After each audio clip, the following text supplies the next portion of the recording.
അയില മുറിച്ച് അസ്മാസ് ബ്ലോഗിലേക്ക് എല്ലാവർക്കും സ്വാഗതം. എന്നിട്ട് അയില മുറിച്ച് മുളകൊക്കെ പരത്തി വെച്ചിട്ട് ഒരു 10 മിനിറ്റായി.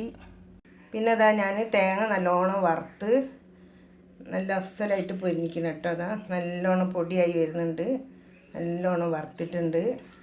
ഇനി അതിലേക്ക് ഇത്തിരി കരിവേപ്പിൻ്റെ ഇല ഇട്ട് വെച്ചതാണ്.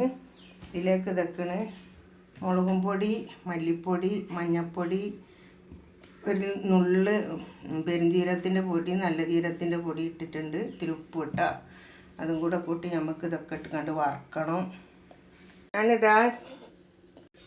ഞാനിതാ ചട്ടി അടുപ്പത്ത് വെച്ചിട്ടുണ്ട് കേട്ടോ. അതിലേക്ക് ചുവന്നുള്ളി തൊലിച്ചെല്ലാം കുത്തി വെച്ചിട്ടുണ്ട്. അത് നമുക്ക് ഇതിലിട്ടെടുത്തിട്ട് നല്ലോണം ഒന്ന് പൊരിഞ്ഞ് കിട്ടട്ടെ. എല്ലാം പൊരിയട്ടെ കേട്ടോ. അത് നല്ലോണം പൊരിഞ്ഞ് കിട്ടണം. ഈ സ്പീഡ് കത്തിക്കുക.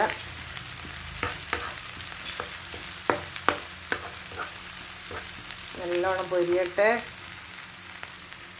ഇത് വേറൊരു വെറൈറ്റിയിലാണ് കേട്ടോ ഉണ്ടാക്കുന്നത്. ഇന്നാൾ ഞാൻ ഉണ്ടാക്കിയത് ചുവന്നുള്ളി ഇട്ട് ഉണ്ടാക്കിയതല്ല, മറ്റേ കാലി മുളകും തേങ്ങയിട്ട് ഉണ്ടാക്കിയതാണ്. ഇത് വേറൊരു ടേസ്റ്റാണ് ഉണ്ടാവുക. ഇനി ഇത് നല്ലോണം പൊരിഞ്ഞിട്ടുണ്ട്. ഇതിലേക്ക് ഞാൻ പറഞ്ഞ എല്ലാ മസാലകളാണ് കേട്ടോ. അത് മുളക് പൊടി, മല്ലിപ്പൊടി, മഞ്ഞൾപ്പൊടി, ജീരകപ്പൊടി, പെരുംജീരകത്തിൻ്റെ പൊടി, മുളക് പൊടി, ഉപ്പ് കേട്ടോ. ഇനി ഇത് നമുക്ക് ഇതിലേക്ക് ഇട്ട് ഒന്ന് വറുത്ത് കൊടുക്കുക. ചെറുങ്ങനെ ഒന്ന് വറുത്ത് കൊടുക്കുക കേട്ടോ. വല്ലാണ്ട് പൊരിയേണ്ട, കഴിക്കൂ. എന്നിട്ട് ഇതിലേക്ക് നമുക്കിതാ ഈ പുളിവെള്ളം ഇതിലേക്ക് ഒഴിച്ച് കൊടുക്കുക കേട്ടോ. പുളിവെള്ളം ഒഴിച്ച് വെക്കുക.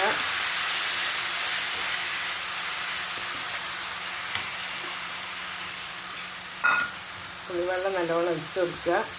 പുളിവെള്ളം ഒഴിച്ചതിൻ്റെ ശേഷം നമുക്ക് വറുത്ത് വെച്ച തേങ്ങ ഈ വറുത്ത് വെച്ച തേങ്ങ ഇതിലേക്ക് ഇട്ട് കൊടുക്കുക. തേങ്ങ നല്ലോണം ഇത് കിടന്നൊന്ന് ഇളക്കട്ടെ. ഇനി ഓരോ മീനും നമുക്ക് മുറിച്ച മീൻ ഓരോന്നും ഇങ്ങനെ വെച്ച് കൊടുക്കുക. എല്ലാ മീനും ഇങ്ങനെ വെച്ച് കൊടുക്കുക.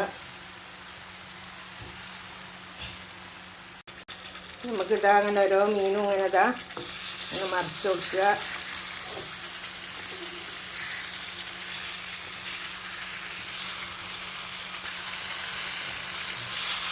ഫുള്ളും ഇങ്ങനെ മറിച്ച് കൊടുക്കുക. ഇത് ഫുള്ളും ഞാൻ മറിച്ചിട്ടിട്ടോ. ഹോട്ടലിലൊക്കെ ഉണ്ടാകുന്ന മീനിൻ്റെ മരത്താണ്. നമുക്ക് ഇതിൽ ദിവസം കരിവേപ്പിൻ്റെ ഇല ഇട്ട് കൊടുക്കുക. എല്ലാവർക്കും നല്ലത് വരട്ടെ. എല്ലാവർക്കും ആയുസ്സും ആരോഗ്യം ആഫിയത്തും സന്തോഷവും സമാധാനവും വരട്ടെ. ഞാൻ ഈ വീഡിയോ ചെയ്ത് എല്ലാവർക്കും ഇഷ്ടപ്പെട്ടാൽ ലൈക്ക് ചെയ്യുക, ഷെയർ ചെയ്യുക, സബ്സ്ക്രൈബ് ചെയ്യുക കേട്ടോ. മറക്കരുതേ പ്ലീസ്.